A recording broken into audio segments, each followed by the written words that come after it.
Baik, tim Fakta mau lihat secara langsung bagaimana di lapangan rakyat yang menjadi peserta BPJS, apakah kelas baik penerima PBI kah atau kemudian kelas 3 mandiri, kelas 2 atau kelas 1. Kita ingin tanya selama 6 tahun ini BPJS hadir menjadi jaminan kesehatan nasional, seperti apa pengalaman mereka.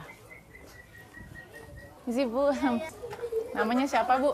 Namanya siapa? Ibu Sri Rahayu. Ibu Sri Rahayu. Ibu maaf ya Bu, aku nggak apa-apa di sini Bu ya. Ibu boleh ke depan sedikit Bu. Nah, namanya Ibu siapa? Ibu Sri. Ibu Sri warga Kalipasir yang Kalipasir ya? Iya. Kalipasir ya. Nah, mau tanya Ibu, selama ada BPJS Kesehatan, kan udah 6 tahun nih dari tahun 2013. Selama menggunakan BPJS sebagai penerima biaya iuran bagaimana? baik-baik aja sih, lancar. Baik-baik aja lancar. Ada nggak Bu cerita bahwa ini kan banyak, kita dengar banyak ya Bu ya, mungkin Ibu juga mungkin kadang juga lihat di sosial Iya. media. Sebagian Sebagian ya. ini masalah yang antri, terus kemudian ada juga yang katakan ya karena kita PBI atau penerima biaya iuran, kita nggak bayar iuran di nomor 3 kan misalkan. Iya. Prioritasnya meskipun udah buru-buru nih Bu ke Iya, UGD iya, atau gimana, iya, tapi iya. ternyata karena PBI udah deh, ntar lihat. Ada nggak Bu pengalaman seperti itu? Ada. Iya dulu. Tahun berapa tuh, ingat nggak? Belum lama sih, tahun kemarin lagi kecelakaan anak saya. Jadinya putus. Terus ke MMA ditolak karena kan peralatannya nggak ada. Nah, itu saya dilariin ke Cipto. Di Cipto tuh saya semalaman itu anak katanya mau dioperasi jam 7 nggak jadi, akhirnya sampai siang sore baru dioperasi. Negara kan janji dalam undang-undangnya untuk memberikan jaminan kesehatan nasional. Iya. Tapi memang masih jauh dari sempurna gitu Iya. ya. Tapi kalau Ibu bisa berharap kasih pesan ke para pembuat kebijakan, pemerintah, apa sih yang diharapkan? Oke, ada BPJS, apa sih yang harusnya lebih baik dilakukan dari suara seorang Ibu deh? Kalau saya sih pengennya penanganannya lebih cepat gitu, jangan mentang-mentang gratis. Kan biasanya suka dibelakangin gitu, diduluin yang ada duitnya gitu. Ya pengennya sih kalau bisa, walaupun ini ada kenaikan yang lain, jangan sampai kita juga kena kenaikan gitu. Kalau untuk bayar saya juga nggak bisa. Belum mampu gitu Bu ya? Ya udah Ibu, semoga tabah terus ya Bu ya. Terima kasih Ibu ya sudah memberikan waktunya ya. Oke, kita lihat lagi bagaimana tetangganya Ibu Sri tadi Bu ya. Dan tadi ini namanya Dwi ya, manggilnya Dwi. Oke, Dwi pintar sekolahnya Ibu ya. Assalamualaikum Ibu. Ya. Assalamualaikum Ibu. Boleh ngobrol sebentar Bu? Waduh, lagi masak ya. Masak apa itu Bu? Masak ikan. Boleh ngobrol sedikit, aku numpang izin masuk ya Bu ya? Nggak apa-apa Bu ya? Ibu lagi masak. Nama saya Balkis Bu. Ibu namanya siapa Bu? Miskiem. Ibu siapa? Miskiem. Ibu Misyam. Halo Bu, apa? Nah, Balkis namanya siapa Bu? Ibu Ade. Ibu Ade. Jadi 11 tinggalnya Bu di sini. Bersebelas kita semua. Ibu jadi udah jadi peserta BPJS dari Askes langsung pindah BPJS di tahun 2013 juga ya? Iya.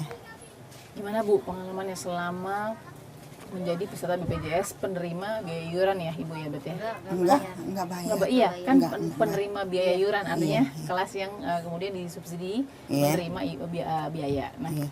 pengalaman yang Ibu terima selama mungkin kurang lebih 6 tahun ya Bu ya BPJS ya. Itu seperti apa Bu Miskia? Mungkin Bu Ade juga dicerita, silakan. Ya enak sih ini. Nggak bayar. Nggak bayar. Nggak bayar. Nggak bayar. Ringanin beban namanya.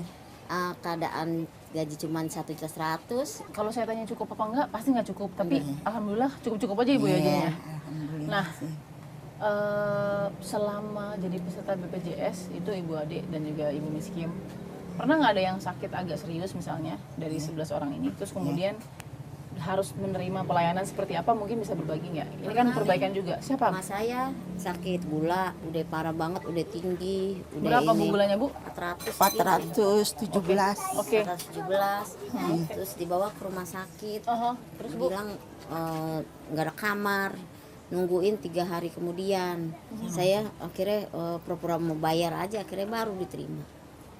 Ya, gimana kalau seandainya benar-benar nggak punya duit begitu, emak saya udah sekarat begini kan, yang ada kayak orang-orang kita bisa mati di tempat kan gitu, sedangkan keadaan nggak punya uang. Seandainya Ibu Ade mau pelayanan lebih baik, Iya. terus Ibu Ade udah deh, saya naikin aja deh BPJS kesehatan saya jadi kelas 3 mandiri, akhirnya saya mau bayar sendiri misalnya, mungkin nggak dengan pendapatan Bapak? Nggak mungkin kayaknya saya nanggung banyak orang dengan gaji segitu aja. Saya kadang-kadang suka nyari di luar dari suami saya, apalagi bayar. Ibu kerja juga? Enggak, saya kadang-kadang suka dagang. Oh, dagang. Terima kasih ya Ibu Ade ya. Terima kasih juga Ibu Miskia. Mudah-mudahan selalu sehat ya Bu. Ini tadi suara-suara dari para peserta BPJS. Ada Ibu Sri tadi, ada Ibu Miskiem dan juga Ibu Ade. Mudah-mudahan harapannya ini juga bisa didengar oleh para pengambil keputusan, karena tidak mudah juga pasti untuk mereka yang tidak punya pilihan lain selain menjadi penerima biaya iuran untuk menjaga kesehatannya apabila dibutuhkan gitu. Kita akan temukan fakta berikutnya.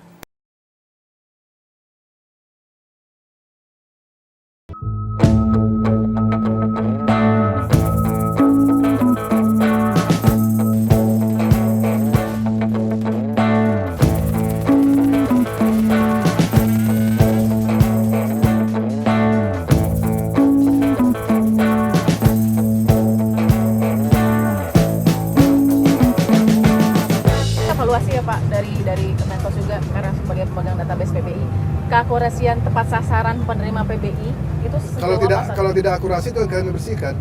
Oke. Makanya ada program pembersihan setiap saat. Dan saya sampaikan masih ada sejumlah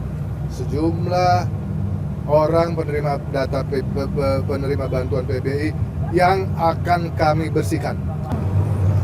Buktinya kita bisa semakin lama melakukan penyempurnaan data. Dana yang dikeluarkan oleh pemerintah melalui APBN disalurkan ke PBI harus tepat sasaran karena dana tersebut dari mana? Dari pembayar pajak dan lain sebagainya. Oke. Nah itu data itu bukan hanya untuk dipakai PBI, data itu dipakai untuk PKH, untuk BPNT, kemudian juga kita kirim untuk ke Kementerian Energi untuk subsidi listrik dan lain sebagainya. Oke, dan anggaran ini masuk juga nggak ada masalah dengan anggaran sistem IT dan lain-lain. Sistem IT itu tanggung jawab dari kami untuk membangun, dan itu nggak ada masalah. Pokoknya yang kami kelola adalah 40% masyarakat dengan tingkat ekonomi terendah. 40% itu kan sekitar 96,8 juta, sekitar segitu. Itu 38% sekian lah. Itu yang menjadi tanggung jawab kami. Itu kebijakan PBI ada di sana. Oke, bahwa jaminan kesehatan nasional adalah bukti undang-undang negara hadir dengan dalam undang-undang itu. Apa sih kira-kira Negara hadir dalam undang-undang dalam jaminan kesehatan itu adalah melalui PBI, di mana kita mengcover 40% warga termiskin yang ada di Indonesia. Oke, jadi masalah naik atau tidak naik? Bukan urusan kami. Urusan kami adalah memberikan data, dan data itu semakin lama akan kami bikin semakin akurat, dan insya Allah 100% akan akurat by next year. Baik, terima kasih Pak. Before next year. Terima kasih Pak. Oke, kita akan memotong fakta berikutnya.